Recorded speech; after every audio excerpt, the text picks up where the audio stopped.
Guys, ganito gawin nyo kapag may tanim kayong papaya, pitasin nyo lang. Pero kapag wala, bumili na lang kayo sa palengke. Dahil ang lulutuin natin ngayon, isa sa mga paborito nating lahat. Hugasan lang natin yung papaya, balatan natin, tanggalan natin ng buto, saka natin hiwain ng ganyang kalalaki lang guys ha. Ito yung ulam na hindi mo talaga tatanggihan pag nakaharap na sa lamesa mo. Kailangan pala natin dito, bawang, ganyan lang kadami. Hiwain lang natin ng ganyang kalalaki. Sa dahon ng sibuyas naman guys, yung matigas na part, hiwain nyo lang ng ganyang kalalaki. Sa dahon naman, ganyang kahaba, pangpabango, tanglad, at maraming sili. Guys, paalala ko lang ha, bago nyo umpisan ang pagluto nito, magsaing kayo ng madami, magpainit lang tayo ng mantika, ilagay natin yung buto ng aswete. Pag nagkulay na, tanggalin lang natin yung buto ng aswete, gisahin na natin yung bawang, saka yung matigas na part ng sibuyas, ilagay natin yung papaya, gisahin natin ng maigi. Kapag natuyuan, maglagay tayo ng patis, 2 kutsara, gisahin natin sa patis para manuot talaga yung lasa. Tapos ilagay natin yung manok, kalahating kilo lang pala yan guys. Tapos timplahan natin ng asin, saka paminta, gisahin natin ng maigi, patutuyuan natin para mas malasa. Takpan muna natin sa loob ng 1 minuto. Wala guys, napakalasa niyan. Tingnan nyo naman yung panggagisa guys, nanunuyo na siya. Tapos ilagay natin yung tubig, 2 litro, tanglad. Saka tayo maglagay ng pampalasa, kaunting bitchin. Saka natin pakukuluan to guys ha, sa loob ng 30 minutes sa mahinang apoy lang guys ha. Shout out nga pala sa ating mga followers sa palagi nyong panonood. Ingat po kayo palagi dyan kung saang lugar man kayo. Pagkalipas ng 30 minutes guys, malambot na yung papaya. Tikman muna natin. Kampiyon ang lasa guys. Napakalinamnam. Ilagay na natin yung maraming sili. Ilagay natin yung dahon ng sibuyas. Pakuluan lang natin sa loob ng 1 minuto. Ito yung klaseng tinola guys na kapag nilapag ko sa lamesa, wala talagang matitira. Wala. Napakasarap nito guys. Ilagay na natin yung dahon ng sili. Kung walang dahon ng sili, pwede na yan dahon ng malunggay, yung ganyang pagkaluto guys. So, tingnan nyo naman. Kulay pa lang nakakatakam, napaka-aesthetic. 1 ektarya talagang kanin ang mauubos nyo. Simple lang yung mga nilagay kong pampalasa pero nasa gisa guys ang sekreto. Shout out nga pala sa ating mga kababayang OFW sa palagi nyong panonood. Ingat po kayo palagi dyan kung saang bansa man kayo. God, maraming salamat po sa biyaya na binibigay mo sa araw-araw. I-bless nyo po yung food na magiging silbing lakas sa katawan namin. Amen. Kain tayo guys. Kain Pinas!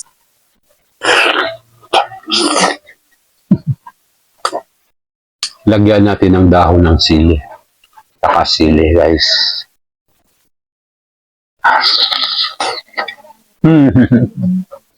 Kampiyon!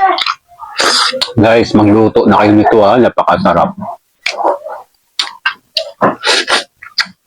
Sobrang lambot guys. Oh. Kumakalas na sa buto.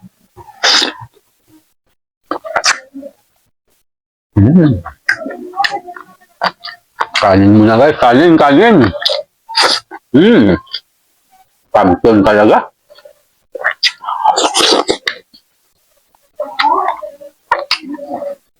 Mas nakakatakam kapag may kulay yung tinola guys.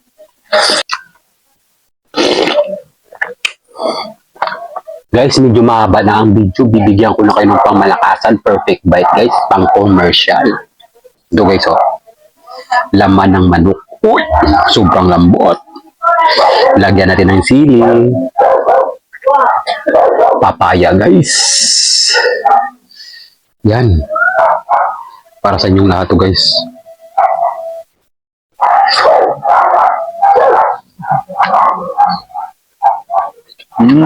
Kampiyon!